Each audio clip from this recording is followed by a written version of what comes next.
Hello बच्चों, welcome to the chemistry class. तो ये है अनसॉल्व पेपर का सेट नंबर 6 क्लास 12।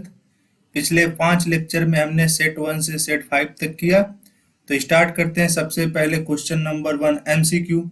तो पहला का ख क्वेश्चन है, जो इसमें क्वेश्चन आउट ऑफ सिलेबस हो गए, वो क्वेश्चन हमने पहले ही रिमूव कर दिए हैं। तो स्टार्ट करते हैं सबसे पहले क्वेश्चन नंबर ख से। पूछा है कि तापमान से स्वतंत्र सांद्रता इकाई होती है। तो याद रखिएगा कि जिस भी फार्मूले में अगर आयतन आता है वो तापमान पे डिपेंड करेगा। तो जैसे नॉर्मलता होता है, तो नॉर्मलता में तापमान मैटर करता है। और द्रव्यमान आयतन प्रतिशत है, इसमें आयतन लिखा हुआ भी है। और मोलरता, इसमें भी वो आयतन होता है, क्योंकि नॉर्मलता का फार्मूला एन बराबर डब्ल्यू बटा ई वी होता है। आयतन प्रतिशतता होता है percentage of V by V होता है। मोलरता का फार्मूला एम बराबर डब्ल्यू बटा एम वी होता है। बट जो मोलरता होता है उसके फार्मूले में आयतन नहीं आता, उसके फार्मूले में भार आता है, जो कि विलायक होता है, वो भी केजी में होता है। तो ऑप्शन नंबर हो जाएगा सी। इसमें आयतन पे मोलरता का कोई भी डिपेंड मतलब इफेक्ट नहीं पड़ता है।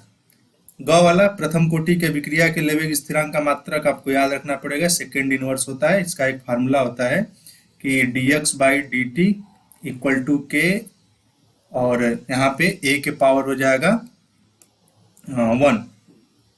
जैसे यहाँ पे a के पावर प्रथम कोटि के लिए पूछा है, तो dx बाई डी टी की जो वैल्यू होती है मोल प्रति लीटर इंटू सेकेंड होता है, और इसका के और इसका होता है मोल प्रति लीटर। मोल प्रति लीटर से मोल प्रति लीटर इधर कट गया, अब बच गया यहाँ पे 1/सेकेंड, तो बन गया सेकेंड इनवर्स। अगला सवाल है कि बेंजल्डिहाइड से बेंजील अल्कोहल प्राप्त होता है। तो बेंजल्डिहाइड से बेंजील अल्कोहल कैनिजारोन प्राप्त होता है। पिछले सेट में हमने देखा था कि वहां पे फॉर्मल्डिहाइड दिया था, बट यहाँ पे बेंजल्डिहाइड दिया है। कि बेंजल्डिहाइड के दो अणु लेते हैं, C6H5CHO प्लस C6H5CHO, एक का अपचयन होता है, और यहाँ पे C6H5CH2OH, और दूसरे का ऑक्सीकरण संगत लवण में हो जाता है COONA। तो याद रखिएगा बेंजील अल्कोहल कैनिजारो अभिक्रिया बनता है, ऑप्शन नंबर सेकंड। अगला है कि हिंसबर्ग अभिकर्मक क्या होता है। तो हिंसबर्ग अभिकर्मक का नाम होता है बेंजीन सल्फोनिक क्लोराइड। इसका फार्मूला था C6H5SO2Cl। अगला है कि कौन सा क्षारक डीएनए में उपस्थित नहीं होता है। तो याद रखिएगा डीएनए में वही उपस्थित होता है, जैसे कि इसका एक ट्रिक है कि डीएनए में और आरएनए में क्या होता है। डीएनए में होता है AGCT और आरएनए में होता है AGCU। ए का मतलब होता है एडिनिन, इसका मतलब ग्वानिन, इसका मतलब साइटोसिन, और इसका मतलब थायमिन। ये ध्यान से देखेंगे, AGC तो तीनों में कॉमन है, बस डीएनए में थायमिन होता है, आरएनए में यूरेसिल होता है। तो हमसे पूछा है कि कौन सा डीएनए में उपस्थित नहीं है। तो याद रखिएगा यूरेसिल नहीं है, क्योंकि यूरेसिल जो होता है आरएनए में पाया जाता है। अगले सवाल की तरफ चलते हैं। अगला सवाल हमसे पूछा है कि दूसरा का ख कि पराशर दाब को परिभाषित कीजिए। तो इसका हमने सॉल्यूशन पहले भी लिख रखा है। पराशर दाब क्या होता है कि अर्धपारगम्य झिल्ली से विलायक के अणुओं का विलयन के अणुओं की तरफ आवश्यक लगाया गया दाब को, जिससे पराशर डूब जाए, उसे हम पराशर दाब कहते हैं। पूछा कि आप इससे कैसे प्रदर्शित करेंगे कि पराशर दाब एक अणुसंख्य गुणधर्म है। अणुसंख्य गुणधर्म का मतलब होता है कि जो अणुओं की संख्या पर निर्भर करे, न कि उसकी मात्रा पर निर्भर करे। तो अगर हम इसे सिद्ध करेंगे कि कैसे होता है, तो हम एक रूल जानते हैं कि वान टॉप नियम के अनुसार कि P प्रोपोर्शनल टू C होता है और P प्रोपोर्शनल टू T भी होता है। तो यहाँ से देखेंगे कि दोनों को मिलाएंगे तो P प्रोपोर्शनल टू बनेगा CT, और हम जानते हैं कि जो आयतन होता है वो सांद्रता के व्युत्क्रमानुपाती होता है। तो n मोल के निकालेंगे तो लिख देंगे C बराबर N/V, मतलब आयतन बढ़ाएंगे तो सांद्रता घटेगी। तो हमने n मोल का ले लिया। जब हम यहाँ रखेंगे इसका मान, तो PV बराबर आ जाएगा CRT लिख सकते हैं, और PV बराबर ये भी लिख सकते हैं NRT बटा V। तो ध्यान से देखेंगे यहाँ पे दिख रहा है कि P प्रोपोर्शनल टू N है, मोलों की संख्या पर निर्भर कर रहा है, इसलिए यह अणुसंख्य गुणधर्म है, यहां से लिख सकते हैं। अगला है कि आयनों के स्वतंत्र अभिगमन के कोलाउस के नियम को समझाइए और इस नियम का एक अनुप्रयोग लिखिए। ये पिछला सेट में करा रखा है, कर लीजिएगा। इसका अगर परिभाषा है तो अनंत तनुता पर किसी विद्युत अपघट्य की मोलर चालकता उसके धनायन तथा ऋणायन की मोलर चालकताओं के योग के बराबर होता है। अगले सवाल की तरफ चलते हैं कि उप सहसंयोजक यौगिकों के सूत्र आईपीएससी नाम लिखिए। तो एक ही है इसमें दिया हुआ, बोला कि डाइक्लोरोबिस। तो इसे अगर हम लिखेंगे तो डाइक्लोरोबिस का मतलब है कि डाइक्लोरो दो और बिस का मतलब होता है यहाँ भी दो ही, बस ईएन के लिए हम लोग बिस यूज करते हैं, तो ईएन दो हो गया। कोबाल्ट, तो इसका मतलब यहाँ कोबाल्ट, ये बड़ा ब्रैकेट हमने लगा लिया। और उसके बाद बोला है कि थर्ड क्लोराइड, तो यहाँ पे इसका मतलब Cl है। अब थर्ड लाना है तो इसका मतलब इसका तो जीरो हो जाएगा, इसका -2, इसका -1, इसका मतलब ये इतना ही रहेगा, ये सही है, ये इसका स्ट्रक्चर बन जाएगा। अगला है कि प्रोटीन के प्राथमिक एवं द्वितीयक संरचना पर संक्षिप्त टिप्पणी कीजिए। ये सवाल सेट नंबर 1 में भी आया था। अगले पे चलते चौथा का क कि 298 केल्विन ताप पर निम्न सेल के लिए नर्स समीकरण लिखिए। और ई सेल भी पूछा है तो इसके लिए नर्स समीकरण हो जाएगा ई सेल बराबर ई नॉट सेल माइनस 0.0591 बटा एन। यहाँ पे लॉग ऊपर होता है एनोड का, तो एनोड वाला हो जाएगा निकिल 2+ और नीचे हो जाएगा कैथोड का, तो कैथोड वाला है कॉपर 2+। अब हमसे पूछा है कि ईएमएफ भी बताना है, तो हम ध्यान से देखेंगे अगर, तो निकिल से निकिल डबल प्लस बन रहा है यहाँ पे, और यहाँ पे कॉपर डबल प्लस से कॉपर बन रहा। तो अगर हम यहाँ देखेंगे तो नंबर ऑफ ट्रांसफर इलेक्ट्रॉन हमको 2 ही मिलेंगे, क्योंकि अगर हम इसे लिखें निकिल से निकिल 2+, तो यहाँ पे 2 इलेक्ट्रॉन निकला, इक्वेशन नंबर 1। और उसी तरह कॉपर 2+ + 2 इलेक्ट्रॉन, यहाँ से कॉपर बना, दोनों को जोड़ेंगे तो ये इलेक्ट्रॉन कट जाएगा, जो इलेक्ट्रॉन कटता है वही एन बनता है, नंबर ऑफ ट्रांसफर इलेक्ट्रॉन कहते हैं उसे, स्थानांतरित इलेक्ट्रॉनों की संख्या। तो ई सेल दे रखा है तो ईएमएफ को ई सेल कहते हैं, तो इसका मान दिया 0.59 बराबर ई नॉट सेल की गणना करनी है। ई नॉट सेल माइनस 0.059, 1 भी लिख सकते हैं, ना भी लिखे, ज्यादा आंसर पे फर्क नहीं पड़ा। यहाँ पे 2 लॉग, यहाँ पे दिया हुआ निकिल की सांद्रता ये दी हुई 0.01, यहाँ पे जाएगा 0.01 बटे नीचे हो जाएगा 0.1। अब इसको ध्यान से देखेंगे तो लगभग ये ऊपर 100 का गुणा करें, नीचे भी अगर 100 का हम गुणा करें तो नीचे वाला तो 1/10 रह जाएगा, बट ऊपर वाला जो है, तो यहाँ पे जब देखेंगे कि इसको कट करेंगे तो 1/10 आएगा। 1/10 को लिख सकते हैं 10 टू पावर -1। अब log 10 टू पावर -1 है तो इसका मान बन जाएगा -log 10, क्योंकि माइनस पहले आ गया। अब -log 10 का मान तो 1 होता है, तो ये पूरी वैल्यू खत्म हो जाएगी और ये प्लस हो जाएगा। अब यहाँ से क्या होगा कि ई नॉट सेल बराबर हो जाएगा 0.59 माइनस 0.059 बटा 2। इसको सॉल्व करेंगे तो यहाँ से ई नॉट सेल का आंसर आ जाएगा। अगले सवाल की तरफ चलते हैं। अगला सवाल है चौथा का ग, पूछा है कि गैब्रियल थैलेमाइड संश्लेषण पर संक्षिप्त टिप्पणी कीजिए। और उसी के आगे पूछा है कि प्राथमिक एमीन के संश्लेषण में गैब्रियल थैलेमाइड को प्राथमिकता क्यों दी जाती है। तो इसे अगर हम लिखना चाहें तो लिख सकते हैं कि यह प्राथमिक एमीन बनाने की सबसे पहली प्रमुख विधि है। यह अभिक्रिया मतलब लगभग 2 या 3 पदों में होती है। पहले क्या होता है कि थैलीमाइड जब कास्टिक सोडा के साथ क्रिया कराते हैं तो पहले पोटेशियम थैलीमाइड बनता है, फिर पोटेशियम थैलीमाइड और एथिल आयोडाइड। तो ethyl iodide basically halo alkane ही है, जिसे हम आरएक्स कहते हैं, उसके जगह पे रख दिया जाता है और उसको गर्म करते हैं, तब जाके एन एथिल थैलीमाइड बनता है। और जब एन एथिल थैलीमाइड का जल अपघटन होता है तो एथिल एमीन तैयार होता है और थैलिक अम्ल बाहर निकल जाता है। अगर हम इसका मैकेनिज्म समझें तो इसका मैकेनिज्म है कि सबसे पहले हम लोग लेते हैं कि थैलीमाइड लेंगे। यहाँ पे थैलीमाइड का फार्मूला आता है, यहाँ पे C डबल बॉन्ड O और यहाँ भी C डबल बॉन्ड O और ये दोनों NH से अटैच रहते हैं। इनकी क्रिया सबसे पहले कराते हैं कास्टिक सोडा के साथ। तो कास्टिक सोडा से यहाँ से ये K प्लस OH माइनस, यहाँ पे N माइनस H प्लस, अब ये आके यहाँ पे अटैच हो जाता है तो बन जाता है पोटेशियम थैलिमाइड। यहाँ पे K हो जाता है H के जगह पे, यहाँ पे C डबल बॉन्ड O, और ये ऐसे अटैच रहता है। अब इसकी क्रिया हम लोग कराते हैं हेलो एल्केन से करा लेते हैं। हेलो एल्केन बेसिकली RX, और RX के जगह पे थैलिमाइड में हम ये यूज कर सकते हैं C2H5I, कुछ भी यूज कर सकते हैं। अब ये क्या करता है कि जो I है, सॉरी C2H5 है, यहाँ से X को रिमूव कर देता है तो यहाँ से निकल जाता है। यहाँ पे ये जो R है और यहाँ पे जो K है, ये R जाके उनको K को रिमूव कर देगा। तो सबसे पहले ये बनाएगा N एथिल थैलिमाइड, इस टाइप का कुछ।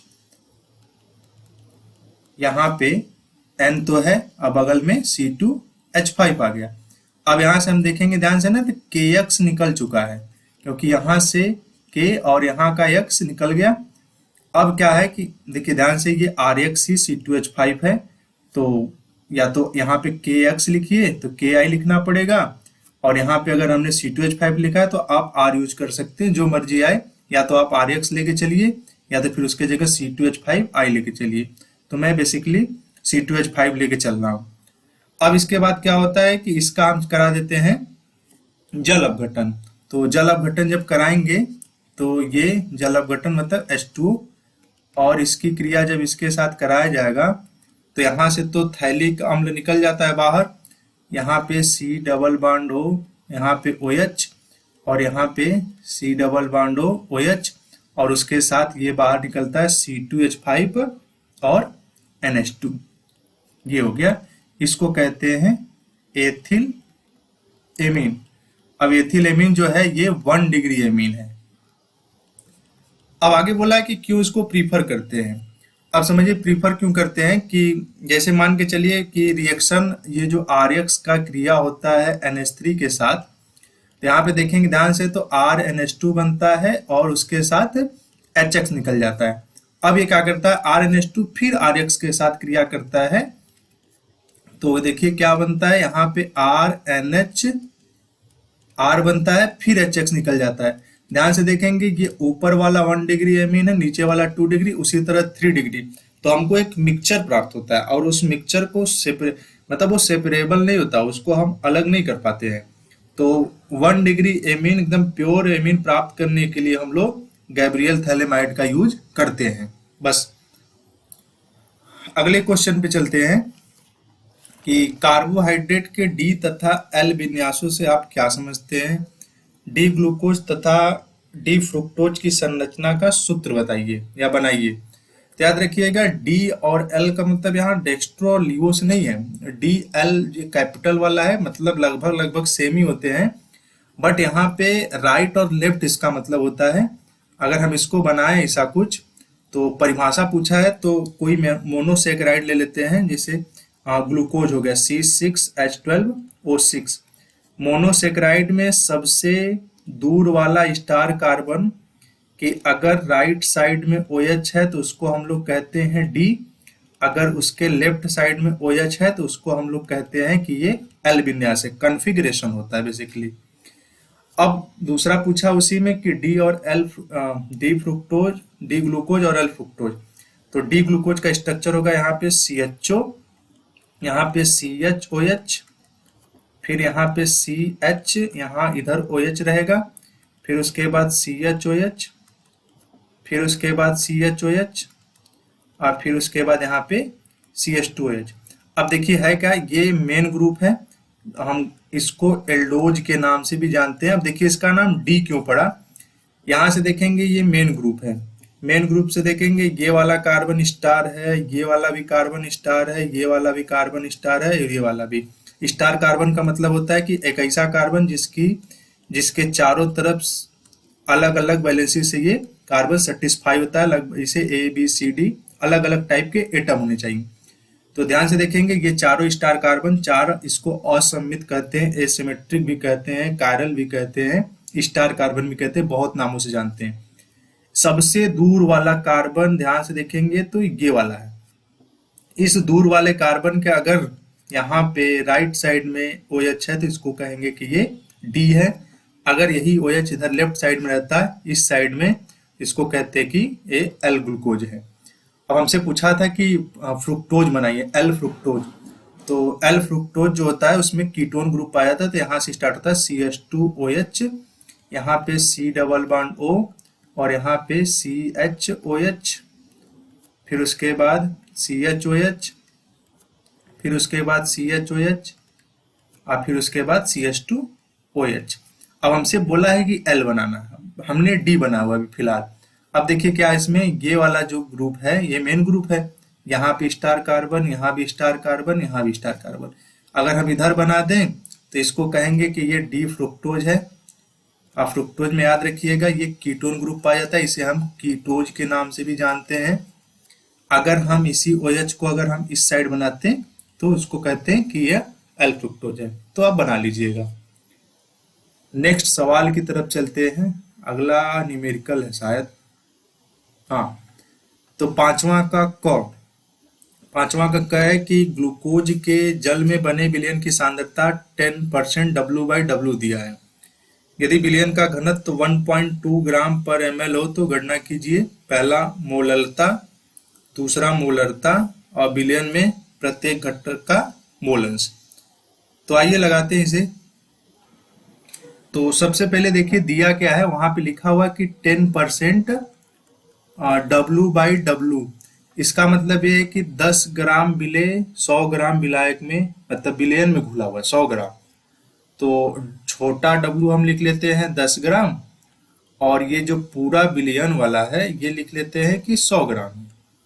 तो अगर हम विलायक का भार निकालें तो ध्यान से देखिए यहाँ से आएगा ये 90 ग्राम, क्योंकि उनको मोललता निकालने के लिए भार चाहिए न कि आयतन चाहिए।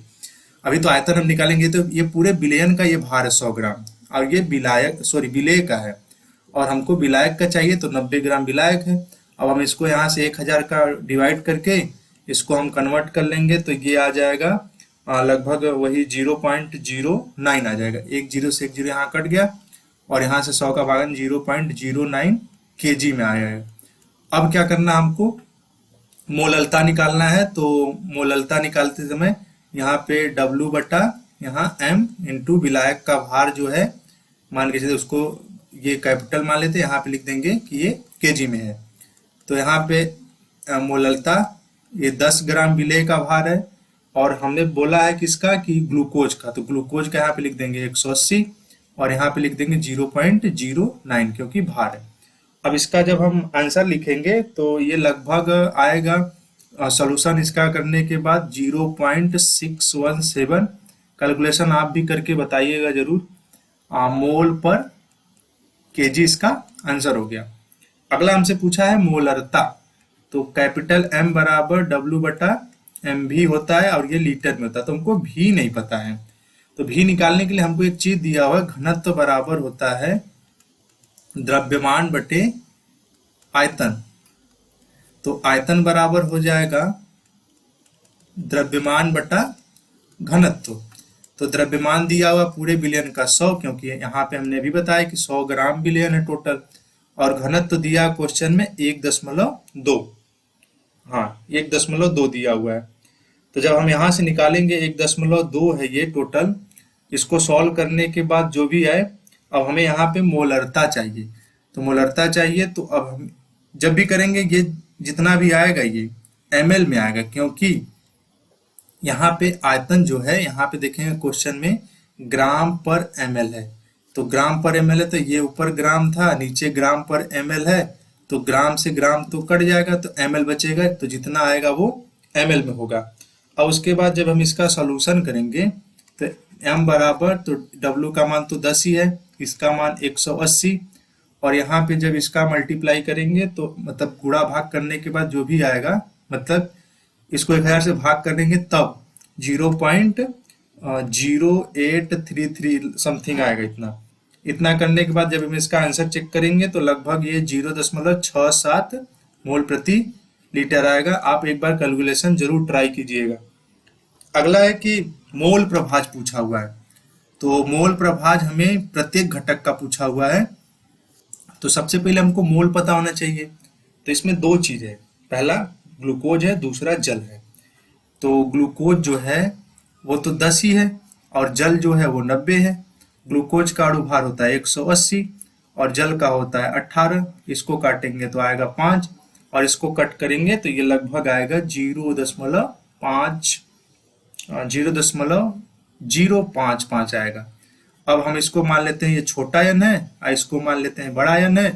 तो अगर हम ग्लूकोज का मोल प्रभाव निकालेंगे तो हम इसको काई का ये साइन है मोल प्रभाव का, या एक्स भी कहीं के लिखा होता है, तो यहाँ पे लिख देंगे C6H12O6। तो ग्लूकोज का जब मोल प्रभाव निकालने जाएंगे तो ग्लूकोज का मोल ये है, अब बटा कुल मोल, तो कुल मोल कितना है 0.055 प्लस 5। अब फिर उसी तरह जल का निकालेंगे तो जल का मोल 5 और कुल मोल यही है 0.055 प्लस 5। आंसर निकालेंगे यहाँ से तो ये पहले वाले का आंसर आएगा लगभग 0.011 ऐसा कुछ आएगा। और नीचे वाले का करेंगे इसका तो 0.981। इसका उत्तर चेक करने के लिए अगर इन दोनों को जोड़ दीजिए, अगर एक आ जा रहा है तो आपका उत्तर सही। तो ये पहले का उत्तर हो गया और ये वाला दूसरे का उत्तर हो गया। अगले सवाल की तरफ चलते हैं।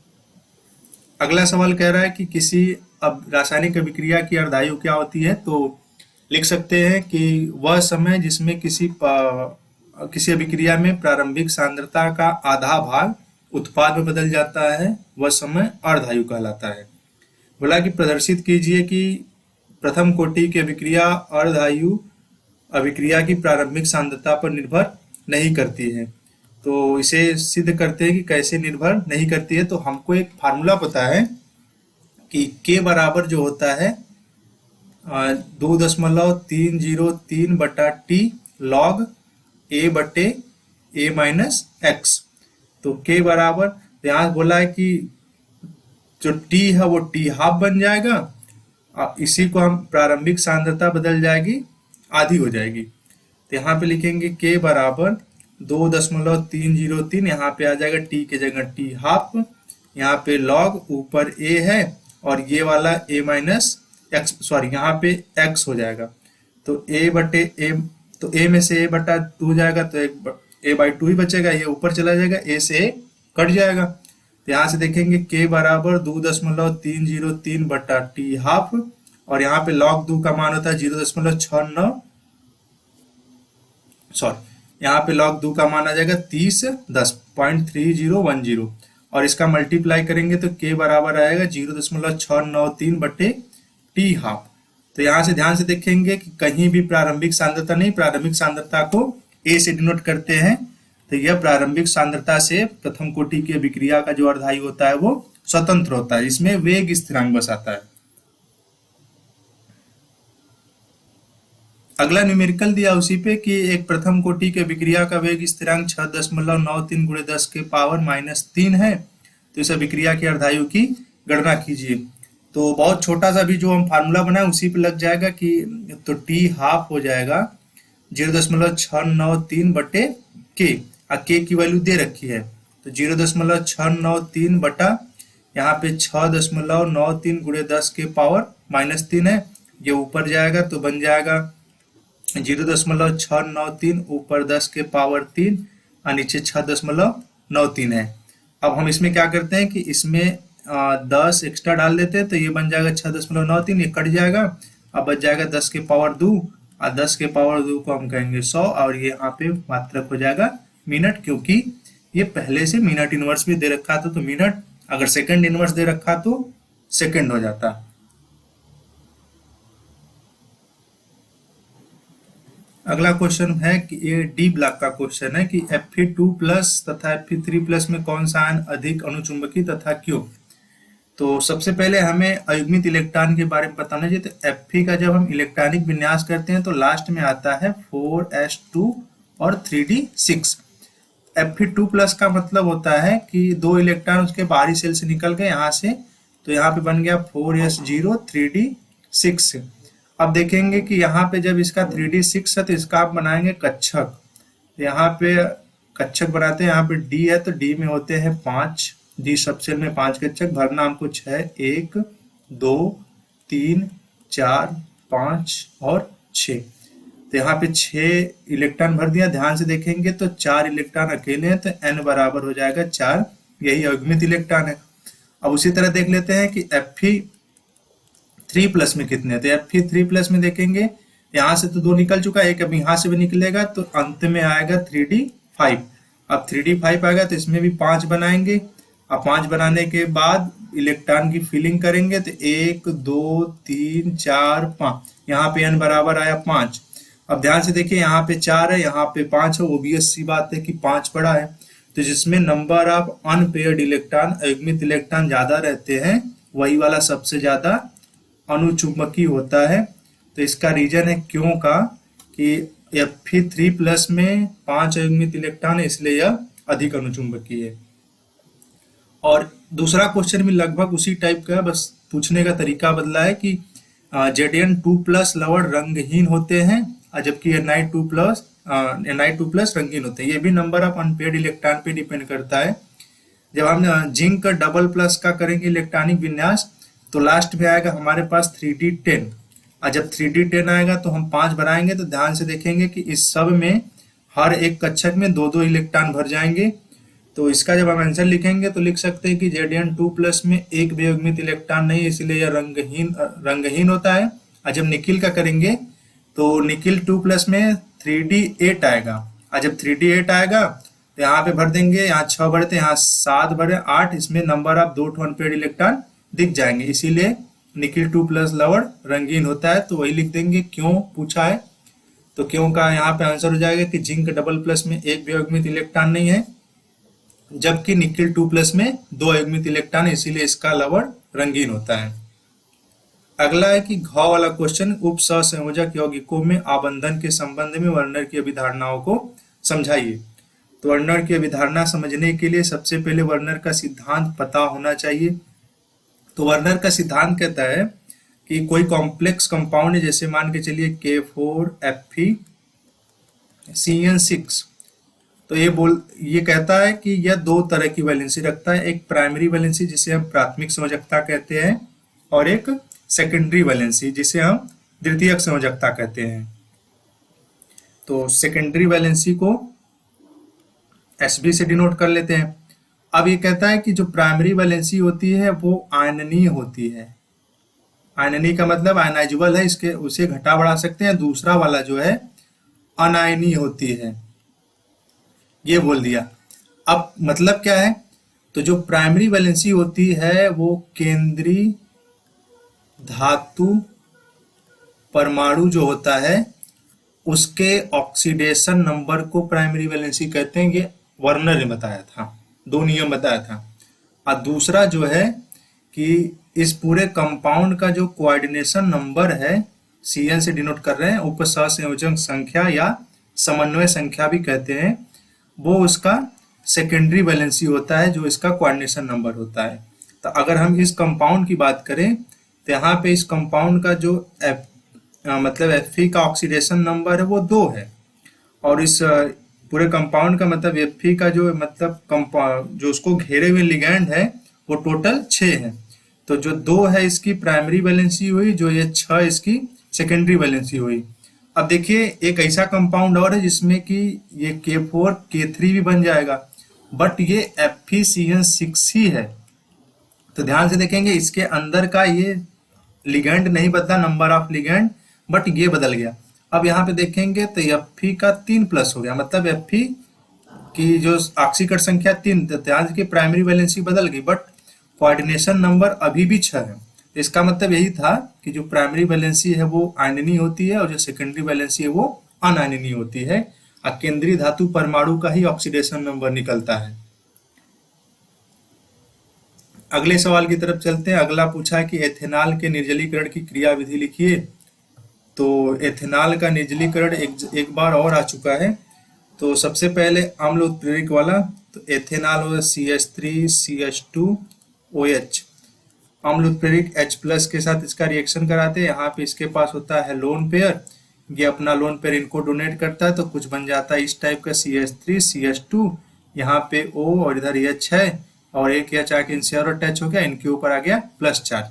ये तो स्टेप नंबर 1 था। स्टेप नंबर 2 में क्या करता है कि ये अपना इलेक्ट्रॉन ले लेता है, तो इस पे आ जाता है प्लस का चार्ज, बन जाता है कार्बोकेटायन। अब कार्बोकेटायन क्या करता है कि सी, यहाँ पे हम कराते हैं डी प्रोटीनेशन, तो यहाँ पे जो बना है CH3 CH2 प्लस H2O निकला है, फिर इन्हीं के प्रेजेंस में तीसरे स्टेप में CH2 और यहाँ पे H, और यहाँ पे हमने बनाया CH2 के ऊपर प्लस H2O फिर से आता है, ये अपना इलेक्ट्रॉन इस एसिडिक हाइड्रोजन को डोनेट करता है, ये वाला इधर की तरफ शिफ्ट हो जाता है। तो यहाँ पे ध्यान से देखेंगे तो CH2 डबल बॉन्ड CH2 बन गया, और H3O पे प्लस, यही हाइड्रोनियम आयन है। हाइड्रोनियम आयन याद रखिएगा, H2O और H प्लस का मिक्सचर होता है, जो शुरू में हमने ये लिया था, ये इसके अंदर पहले से ही विराजमान है। तो यहाँ पे बन जाएगा ये एथीन बन गया, एथेनॉल का निर्जलीकरण करने पर। अगला है कि राइमर टीमन अभिक्रिया सेट नंबर 5 में भी था, कोल्बे अभिक्रिया ये भी 5 में था, अब विलियमसन ईथर संश्लेषण। तो तीनों के एक बार फिर से देख लेते हैं कि तीनों हैं क्या। तो राइमर टीमन अभिक्रिया जो है, होता है कि फिनॉल की क्रिया हम कराते हैं क्लोरोफार्म के साथ CHCl3 प्लस एल्कोहलिक KOH। तो यहाँ से बनता है सबसे, मतलब जो बन जाता है मेन प्रोडक्ट, वो बनता है सैलिसल्डिहाइड प्लस KCl प्लस H2O। ये हो गया राइमर टीमन अभिक्रिया। दूसरा है कोल्बे अभिक्रिया। तो कोल्बे अभिक्रिया की में फिनॉल की क्रिया सबसे पहले कराते हैं NaOH के साथ, तो बनता है यहाँ पे फिनॉक्साइड आयन, मतलब फिनॉक्साइड कंपाउंड। एसिडिक मीडियम में इनकी क्रिया करा देते हैं CO2 के साथ, तो ये बन जाता है यहाँ पे OH हो जाएगा, और यहाँ पे हो जाएगा COOH, और इसका नाम है सैलिसिलिकम। तीसरा है कि विलियमसन संश्लेषण। तो विलियमसन संश्लेषण जो होता है कि हैलोएल्केन, तो हैलोएल्केन की क्रिया कराते हैं धातु एल्कोक्साइड NaOR, तो यहाँ पे बन जाता है Na और X निकल जाता है, तो बन जाता है ROR। यही अभिक्रिया विलियमसन संश्लेषण कहलाती है।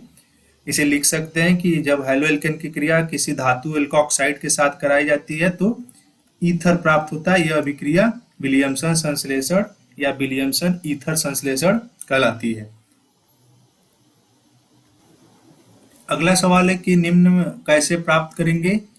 तो पहला बोला कि सोडियम एथॉक्साइड से डाई एथिल ईथर, तो यही अभी जो पढ़े विलियमसन संश्लेषण यही है।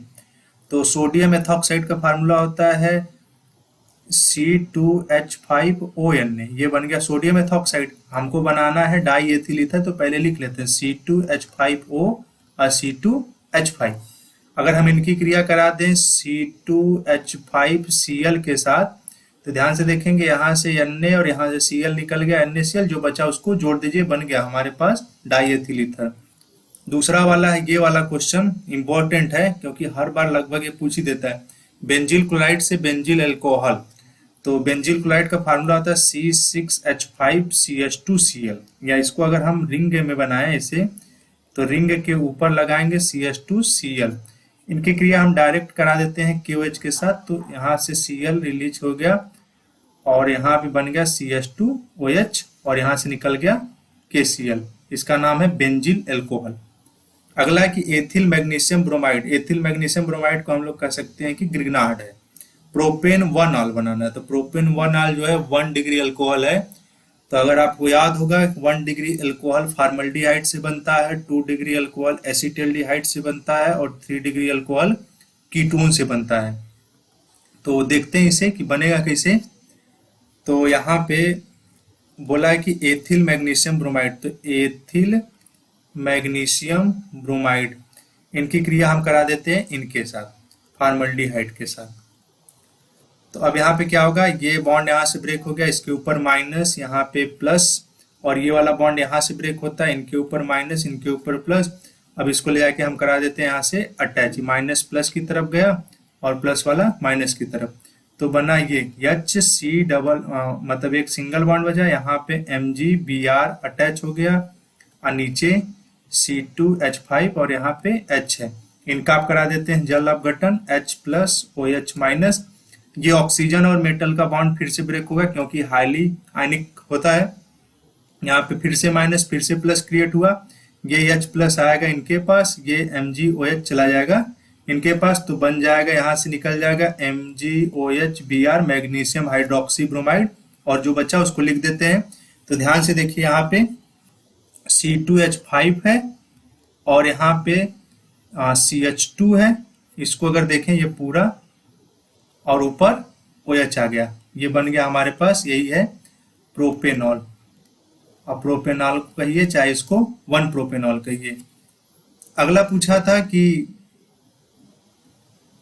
हाइलोएल्केन में एकाणुक और द्विअणुक नाभिक रागी प्रतिस्थापन अभिक्रियाओं की क्रिया विधि लिखिए। तो ये पिछले सेट में भी हमने देखा था, SN1 और SN2 कहते हैं नाभिक रागी। एकाणुक का मतलब होता है SN1 और इसमें होता है SN2। तो सबसे पहले क्या होता है कि RX क्या करता है कि न्यूक्लियोफाइल के साथ अटैक करता है, न्यूक्लियोफाइल जाके, तो यहाँ पे न्यूक्लियोफाइल अटैक कर देता है तो अटैच हुआ है, और यहाँ पे X माइनस बाहर निकल जाता है। अब इसमें दो प्रोसेस है कि एक सामने से अटैक करता है, एक बैक साइड अटैक करता है। तो पिछले भी लेक्चर में हमने देख रखा था कि यहाँ पे ये प्रथम कोटि की अभिक्रिया है और ये वाली कोटि द्वितीय कोटि की अभिक्रिया है। और दूसरी बात कि यह 2 स्टेप में होती है और ये वाला 1 स्टेप में ही हो जाता है। इसमें जो है कि मध्यवर्ती बनता है और इंटरमीडिएट जिसे कहते हैं, और इसमें जो है ट्रांजिशन स्टेट बनता है, संक्रमण अवस्था बनती है। और सबसे मोस्ट इंपॉर्टेंट कि इसमें न्यूक्लियोफाइल जो होता है वीक यूज करते हैं क्योंकि हमें कुछ करना नहीं होता, और इसमें न्यूक्लियोफाइल जो होता है स्ट्रांग होता है। स्ट्रांग होने का मतलब इसको 2 काम करना है, बैक साइड से अटैक भी करना होता है और उसको मतलब खुद जुड़ना है, उसको निकालना भी सामने वाले को। और उसके बाद क्या होता है कि यहाँ पे अच्छा देखिए कि 3 डिग्री कार्बोकेटायन ये स्टेबिलिटी क्यों दिखाता है। सपोज दैट यहाँ पे कार्बन भी प्लस है और इधर भी CH3 है, इधर भी CH3 है और इधर भी CH3 है। ये सबसे ज्यादा स्टेबल है क्यों? तो इसकी स्टेबिलिटी का कारण है, जैसे कार्बन पे प्लस चार्ज है तो कार्बन प्लस न रखता ना माइनस। अब क्या होता है ना कि ये मेथिल जो होता है इलेक्ट्रॉन डोनेट करता है, तो इलेक्ट्रॉन डोनेट करने वाले ध्यान से देखेंगे 3 लोग हैं, तब इसके ऊपर प्लस चार्ज है, तो जब इसको इलेक्ट्रॉन मिलेगा तो प्लस धीरे धीरे गायब होने लगेगा। इसकी अपेक्षा अगर इसका देखा जाए कि इस पे यहाँ पे CH3 लगा है और इधर भी CH3 लगा है। अब यहाँ पे भी कार्बन प्लस है लेकिन यहाँ पे देने वाले उसकी अपेक्षा कम है 1 लोग, तो इसका चार्ज उतना जल्दी नहीं कम होगा जितना जल्दी इस वाले का कम होगा। उसी तरह ये वाले हैं CH3 और यहाँ पे CH2 प्लस, अब यहाँ देने वाले 1 लोग हैं, तो हमें स्टेबल कंपाउंड चाहिए होता है। अब दूसरी बात यह है कि अब यहाँ पे ये जो बना हुआ है C प्लस, यहीं पे जाके न्यूक्लियोफाइल अटैक कर देता है बहुत आसानी से। अब लेकिन SN2 में जो होता है, SN2 में उसको 1 स्टेप में अभिक्रिया पूरी होती है, तो अब यहाँ से SN2 में ये बैक साइड अटैक इसलिए नहीं कर पाता क्योंकि ध्यान से देखेंगे बैक साइड के पीछे यहाँ पे क्राउडनेस ज्यादा है, क्राउडनेस मतलब भीड़ भाड़, इसीलिए वो फ्रंट बैक साइड से अटैक करने के लिए 3 डिग्री को प्रीफर नहीं करता। ये 3 डिग्री है, ये वाला 2 डिग्री है और ये वाला 1 डिग्री है।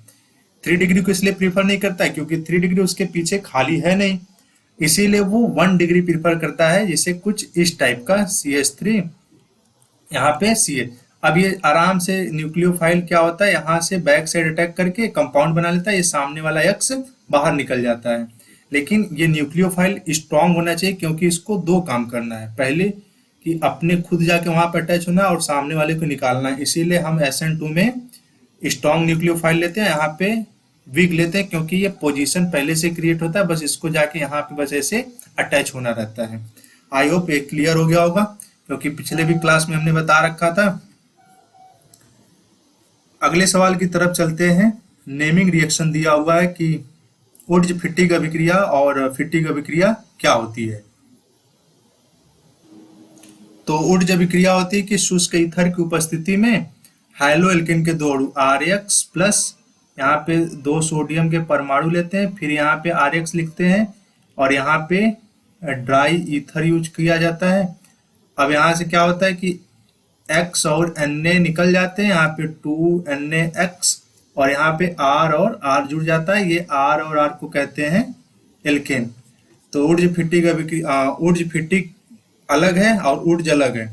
तो ये तो ऊर्ज अभिक्रिया है कि जब शुष्क ईथर की उपस्थिति में हैलो एल्केन के दो अणु सोडियम धातु के साथ क्रिया करके एल्केन का निर्माण करते हैं। ऊर्ज फिटिक भी लगभग वैसा ही है, बस इसमें क्या होता है कि एक हैलो एल्केन होता है और एक हैलोरिन होता है। अब यहाँ पे C6H5, यहाँ पे Cl ले लेते हैं, यहाँ पे 2Na और एक यहाँ पे Cl और यहाँ पे CH3, मतलब ये हैलो एल्केन है और ये वाला हैलोरिन है। यहाँ से निकल गया NaCl 2 मालकूल और उसके बाद ये जो बच गया उसको हम अटैच कर देंगे, यहाँ रिंग बना देंगे और उसके ऊपर CH3। तो एल्किल बेंजीन बनता है, इसका नाम है मेथिल बेंजीन और मेथिल बेंजीन को हम एक और नाम से जानते हैं टॉलुइन। अगला सवाल है कि अगला वाला भी नेमिंग रिएक्शन है, इटार्ड अभिक्रिया क्या होती है? Gattermann coach, Cannizzaro, aldol. तो इटार्ड गाटरमान बता देते हैं, कैनिजारो एल्डोल भी बता देंगे, जबकि पिछले क्लास में ये आ चुका है। तो बेसिकली इटार्ड अभिक्रिया क्या होता है देख लेते हैं कि टॉलुइन की क्रिया कराते हैं हम क्रोमिल क्लोराइड से। यहाँ पे रिंग ऊपर हो गया CH3, क्रोमिल क्लोराइड जो होता है ऑक्सीकारक होता है CrO2Cl2। इसके 2 मालिक्यूल लेते हैं, 2 मालिक्यूल, एक और मालिक्यूल लेंगे CrO2Cl2। अब इसका स्ट्रक्चर देखते हैं पहले कैसा होता है, फिर उसके बाद इसका रिएक्शन समझते हैं।